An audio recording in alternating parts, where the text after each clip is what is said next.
Really, the largest green leaf in this country is a dock leaf.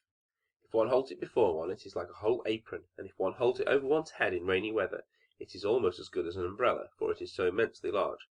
The burdock never grows alone, but where there grows one there always grows several. It is a great delight, and all this delightfulness is snails' food. The great white snails which persons of quality in former times made fricassees of, ate, and said, how delicious! For they thought it tasted so delicate, lived on dock leaves, and therefore burdock seeds were sown.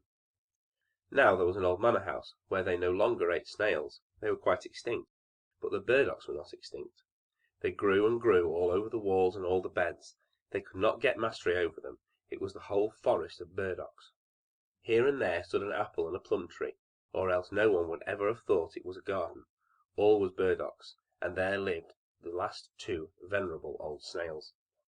They themselves knew not how old they were, but they could remember very well that there had been many more, that they were of a family from foreign lands, and that for them and theirs the whole forest was planted.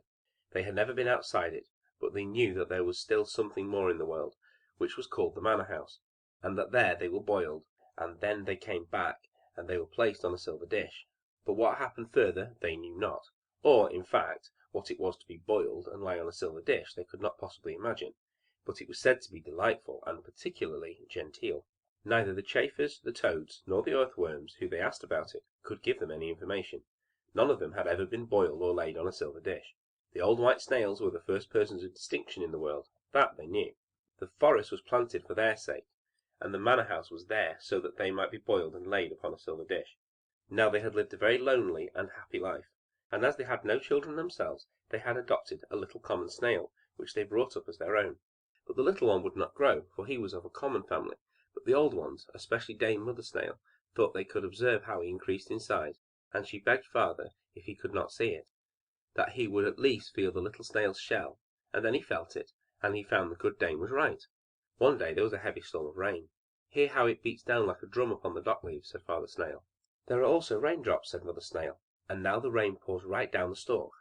You will see that it will be wet here. I am very happy to think that we have our good house, and the little one has his also. There is more done for us than for all other creatures, sure enough. But can you not see that we are folks of quality in the world? We are provided with a house from our birth, and the burdock forest is planted for our sakes. I should like to know how far it extends, and what there is outside." "There is nothing at all," said Father Snail. "No place can be better than ours, and I have nothing to wish for." "Yes," said the dame, "I would willingly go to the manor house, be boiled and laid on a silver dish. All our forefathers have been treated so. There is something extraordinary in it, you may be sure." "The manor house has most likely fallen into ruin," said Father Snail, "or the burdocks have grown up over it, so that they cannot come out. They need not, however, be in any haste about that. But you are always in a tremendous hurry, and the little one is beginning to be the same. Has he not been creeping up the stalk these 3 days? It gives me a headache when I look up at him." "You must not scold him," said Mother Snail. "He creeps so carefully. He will afford us much pleasure, and we have nothing but him to live for. But have you not thought of it? Where shall we get a wife for him? Do you not think that there are some of our species at a great distance in the interior of the burdock forest?" "Black snails, I dare say, there are enough of," said the old one. "Black snails without a house, but they are so common and so conceited. But we might give the ants a commission to look for us." "I know one, sure enough, the most charming one," said one of the ants. "But I am afraid we shall hardly succeed, for she is a queen." "That is nothing," said the old folks. "Has she a house?" "She has a palace," said the ants. "The finest ants' palace, with 700 passengers." "I thank you," said Mother Snail. "Our son shall not go into an ant hill. If you know nothing better than that, we shall give the commission to the white gnats.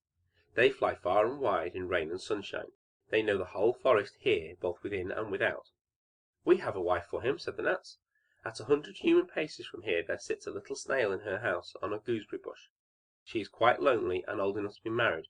It is only 100 human paces." "Well then, let her come to him," said the old ones. "He has a whole forest of burdocks, she only has a bush." And so they went and fetched little Miss Snail. It was a whole week before she arrived, but therein was just the very best of it, for one could thus see that she was of the same species, and then the marriage was celebrated. 6 earthworms shone as well as they could. In other respects the whole went off very quietly, for the old folks could not bear the noise and merriment, but old Dame Snail made a brilliant speech.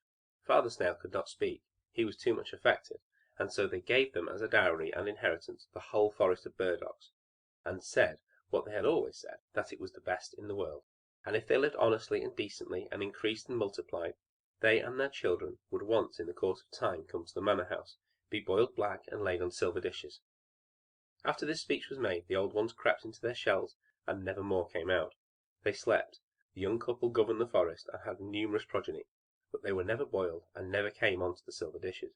So from this they concluded that the manor house had fallen into ruins, and that all the men in the world were extinct. And as no one contradicted them, so, of course, it was so.